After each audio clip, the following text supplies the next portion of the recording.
বলছিলেন তার একটা আফসোস এখন পর্যন্ত। যোগ করা ৬ মিনিটের শেষ রুদ্ধশ্বাস জাতীয় স্টেডিয়ামে ১-০তে তখনও এগিয়ে বাংলাদেশ।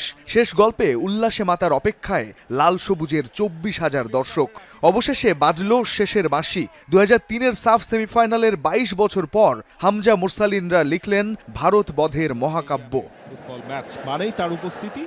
ম্যাচ শুরুর পর মিনিট ১০ বাংলাদেশের অর্ধেই ছিল বল, তবে তেমন কোনো সুযোগ তৈরি করতে পারেনি ভারত। উল্টো ১১ মিনিটে রাকিবের বাড়ানো পাস থেকে গতিময় ফিনিশিংয়ে জালের দেখা পান মুরসালিন।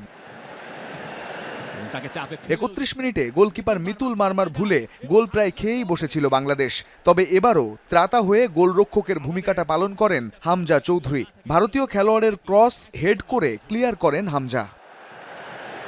হাওয়ায় খানিক বাদেই মাঠে উত্তেজনা। তপু বর্মনের সঙ্গে ভারতের বিক্রমের সংঘর্ষে উত্তেজনা পৌঁছায় চরমে। তপু ও বিক্রম দুজনকেই হলুদ কার্ড দেখান রেফারি। সব পেরিয়ে ১-০ গোলে এগিয়ে থেকে বিরতিতে যায় হামজা সৌমিত্রা।